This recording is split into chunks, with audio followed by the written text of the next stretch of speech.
I would like to share a story about me. என்னை குறித்து ஒரு ஸ்டோரி உங்களோட செய்ய ஆசைப்படுகிறேன்.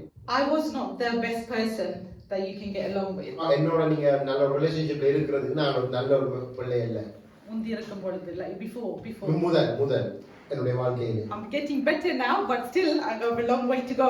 நான் சரியாக என்னை மாற்றிக் கொண்டு வருகின்றேன். நான் இன்னும் அதிக தூரம் பிரயாணம் பண்ணி இருக்கிறது. I used to get angry a lot. நான் கோபப்படுவேன் நிறைய தரம் முதல். So when I get angry, I open my mouth and say words which hurt other people.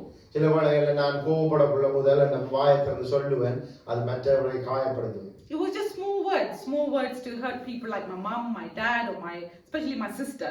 நான் என்னுடைய சகோதரியை, என்னுடைய அம்மா அப்பாவை சும்மா வாயை திறந்து சின்ன விஷயங்களுக்காக அவங்களை காயப்படுத்துவேன் முதல். Because my sister was brave in telling me you're wrong. என்னுடைய சகோதரியை போய் சொல்லிக் கொண்டிருப்பாங்க, இதுக்குள்ள சொல்லிக் கொண்டிருப்பாங்க. At that time, I didn't know how the person who's receiving my words felt. அந்த டைம்ல எனக்கு விளங்கல்ல, நான் சொல்லக்குள்ள எப்படி அந்த ஆள் அந்த நோப்படுவா சொல்லி எனக்கு விளங்கல்ல.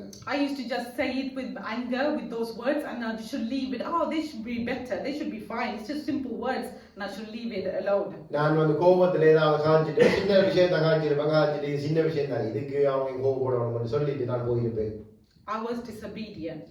நான் ஒரு கீழ்ப்படியாத பிள்ளையா இருந்தேன். And hurt others with my words and actions. நான் மற்றவர்களை என்னுடைய வார்த்தையினாலும் என்னுடைய பழக்க வழக்கங்களினாலும் மற்றவரை காயப்படுத்துவதா இருந்தேன்.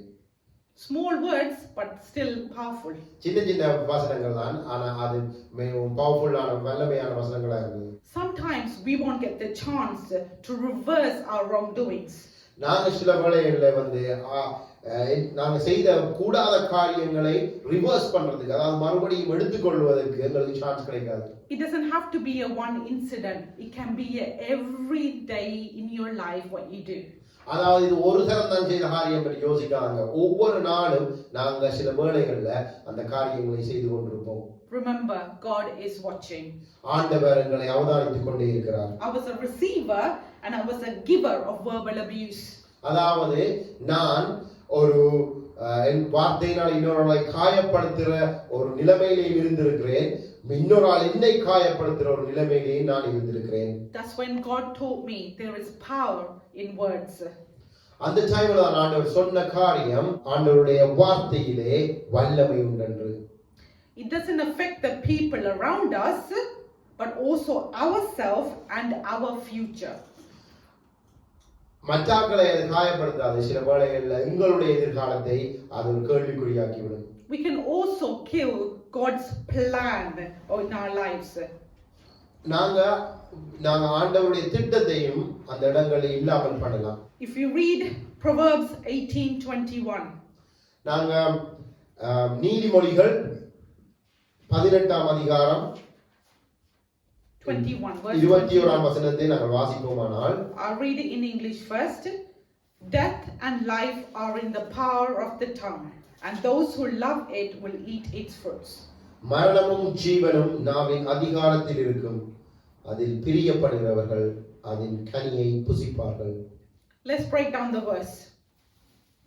நாங்கள் அதை உடைத்து கொஞ்சம் கொஞ்சமா பார்ப்போம். The tongue, the நாவு is as a muscle. The tongue isn't as capable of producing force as a leg. நாவு சதையினால் ஆக்கப்பட்டிருக்கிறது, அதே போல எங்களுடைய கால் எப்படி அந்த சதையினால் அசைப்படுதோ அதே மாதிரி எங்களுடைய நாவும் அவ்வளவு ஃபோர்ஸா அசைகிறதுக்கு அதுக்கு வல்லமை உண்டு. But the power is measured by the damage it can do and the life it can bring. ஆனால் அந்த வல்லமை வந்து எவ்வளவு அந்த ஒருவருடைய வாழ்க்கையை உடைக்க முடியுமோ அவ்வளவுக்கான ஒரு வல்லமையான ஒரு காரியம். Then he says has the power of life and death. அதனால அது சொல்லுகிறது நாவில் அதிகாரம் இருக்கிறது என்று சொல்லப்படுகிறது. One way that Jesus is revealed is as the word made flesh. ஒரு விஷயம் ஆண்டவர் சொன்ன காரியம், வார்த்தை மாம்சமாகியது. Words themselves are powerful. வார்த்தை வல்லமையானது. God also spoke the world into being by his words. ஆண்டவர் இந்த உலகத்தை படைக்கும் பொழுது தன்னுடைய வார்த்தையை பாவித்திருந்தார். But he also spoke death and judgment in the fall. அதே போல மரணத்தையும் நியாய தீர்ப்பையும் குறித்து ஆண்டவருடைய வார்த்தை உருவாயிருக்கிறது. And as his image bearers, humans also have the power in their words. தேவனுக்கு எப்படி அந்த வார்த்தையிலே வல்லமை உண்டோ, நாங்கள் அவருடைய சாயலாய் படைத்திருக்கிறபடியால் எங்களுக்கும் எங்களுடைய நாவிலே வல்லமை உண்டு. It takes words to bless someone. வார்த்தை இன்னொரு ஆள் ஆசீர்வாதப்படுத்துறதுக்கு உருவாகும். That can be a powerful act, life-giving act, and it takes words to curse someone, bringing death. அதாவது நாங்கள் அதுக்கு காரியத்தை சொல்லி ஒரு ஆளுக்கு பிளஸ் பண்ண வேண்டும்னா அது ஃபியூச்சர்ல நன்மையாக முடியும். அல்லது அவரை நாங்கள் தூஷித்தோம்னு சொன்னா அது ஒரு சாவுக்கு ஏதுவான காரியமாக இருக்கும். Those words can be to do with lies, even gossip, or even anger. சில வார்த்தைகள் கோபத்துல இருக்கலாம், அல்லது சில வார்த்தைகள் நாங்க ஒரு புறம் சொல்ற காரியமாக இருக்கலாம். Lastly it says, and those who love it will eat its fruits. கடைசியா சொல்லுகிறது, அதில் பிரியப்படுகிறவர்கள் அதன் கனியை புசிப்பார்கள்.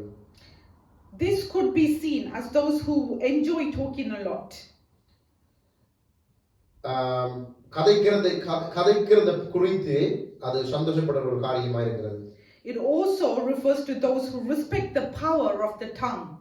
அதாவது அந்த நாவிலே இருக்கிற காரியத்தை குறித்து ஆறு புரிந்து கொள்றாங்களோ அவங்களுக்கு அந்த வல்லமை விளங்கும். But the former is more likely, because even those who do not respect the power of the tongue will eat the bitter fruit. ஆறு அந்த வாயிலிருந்து வார்த்தையை மரியாதை செலுத்தாம இருக்கிறாங்களோ, அந்த வார்த்தையை கவனிக்காம இருக்கிறாங்களோ, அந்த கனி கசப்பானதாய் மாறிவிடும். Long before one's character has developed for the better, a person can avoid a world of trouble by minding his tongue. எங்களுடைய நாவை நாங்கள் அடக்கி காரியங்கள் செய்யணும்னு சொன்னா இந்த உலக காரியங்களை நாங்கள் நன்மையையும் தீமையையும் நாங்கள் பிரித்தறியக்கூடிய ஒரு நிலைமையிலே இருப்போம். So remember, your words become reality. உங்களுடைய வார்த்தை உண்மையுள்ளதாய் மாறும்.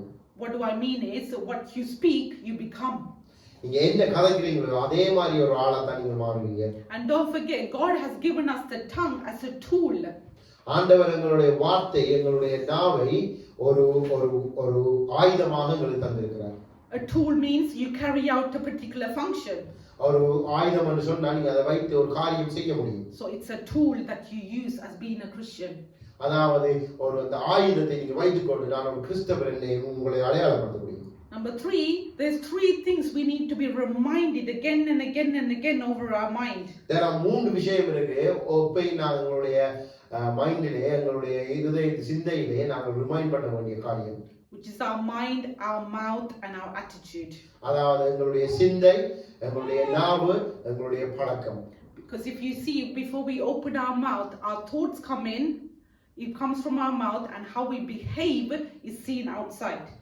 சில வேளையில நாங்கள் கதைக்கும் பொழுது எங்களுடைய சிந்தையிலே சொல்லுவதை நாங்கள் வாயில கதைப்போம். எங்களுடைய வாயில கதைக்கிறத குறித்து நாங்கள் ஒரு ஆக்ஷன், எங்களுடைய பழக்கம், எங்களுடைய உடல் பழக்கம் இருக்கும். So if those words are bad because of anger, நாங்கள் கோபத்திலே ஒரு காரியத்தை கதைத்தோம்னு சொன்னால் a change can only happen if it comes in through our hearts. ஆனா அந்த மாற்றம் எப்படி நடக்கும்னு சொன்னா எங்களுடைய இதயத்திலே இருந்து வந்தா மட்டும்தான் அந்த கோபத்துக்கான மாற்றம் நிகழும். We need to feel that we want to change, which comes from our heart. நாங்க சில காரியங்களை யோசிக்கணும். இதயத்திலே இருந்து நாங்கள் பேசுறோமா என்பதை நாங்கள் ஆராய்ந்து அறிய வேண்டும். I'm not going to read this, but there's another example. When you get some free time, go and have a read. Where it's in Matthew 12:33 to 37. He talks about the good tree and the bad tree. ரெண்டு மரங்களை குறித்து சொல்லப்படுகிறது. நல்ல ஒரு மரம், ஒரு கூடாத ஒரு மரம். A good tree producing good fruit and a bad tree producing a bad fruit. நல்ல மரம் நல்கனிகளையும், கூடாத மரம் தீமையான கனிகளையும் தரும் என்று சொல்லி. Our words, our speech, what we say and how we say it is so perfectly a direction of what is in our hearts. நாங்க வாயிலிருந்து சொல்ற ஒவ்வொரு வார்த்தையும் எதை அடையாளப்படுத்தாம இருதயத்திலிருந்து வார காரியத்தை குறித்து சொல்லுகிறது என்று சொல்லப்படுகிறது. So we need to evaluate what we say. நாங்க சொல்றதுக்கு முதல் என்னத்தை குறித்து சொல்லுகிறோம் என்பதை நான் சொல்றோம். Because in that passage it talks about judgment for those people who are bearing bad fruits. மத்தேயு 12:33 இருந்து வாசிக்கன்னு சொன்னா தீர்வு, அதாவது நியாய தீர்ப்பை குறித்தான காரியத்தை குறித்து இந்த கனிகளை உடையவரை குறித்து சொல்லப்படுகின்றது. So in Proverbs, if you have a look, it says approximately 150 verses. It talks about the tongue and the speech. அதாவது 150 வசனங்கள் நீதிமொழிகளிலே சொல்லப்படுகிறது. And if you know, one of every 6 verses in Proverbs talks about how we talk. அதாவது நீதிமொழிகளிலே ஒவ்வொரு 6 வசனத்துக்கு ஒருக்கா நாங்கள் எப்படி பேச வேண்டும் என்று சொல்லப்படுகிறது. The reason being for this is the tongue is either the greatest of blessing which may accomplish a world of good, or it's the most lethal and destructive of weapon able to generate endless evil. நம்மளுடைய நாவு நல்ல காரியத்தை குறித்து சொல்லணும்னா சொல்லை மேலும் அல்லது சாத்தானுடைய காரியங்களை குறித்து நாங்கள் கதைத்து அதை அப்படி ஸ்ட்ராங்கா கதைக்கணும் என்ற அளவில் நாவை நாங்கள் பாவிக்க முடியும். Have you ever thought of the tool that God has provided us? நீங்கள் ஆண்டவர் உங்களுக்காக தந்திருக்கிற அந்த ஆயுதத்தை, நாவு என்ற ஆயுதத்தை பற்றி எப்பயாவது சிந்தித்ததுண்டா? And how powerful it can be. அது எவ்வளவு வல்லமையான ஒரு காரியத்தை செய்யும் என்று. It can bring life to someone. அது ஒரு இன்னொருஆளுக்கு உயிரை கொடுக்கும். Or it can bring death to someone. அல்லது இன்னொருஆளுக்கு அது சாவை கொடுக்கும். I remember those times when I was cursed, I felt so low, like I wanted to die because of the curses that they have said over their words. நான் என்னுடைய வாழ்க்கையிலே உணரும் பொழுது, என்னை இன்னொருஆள் தூஷிக்கும் பொழுது, நான் என்னுடைய வாழ்க்கையிலே சாவுக்கான அந்த ஒரு நினைவுகளை உடையவளாய் இருந்தேன்.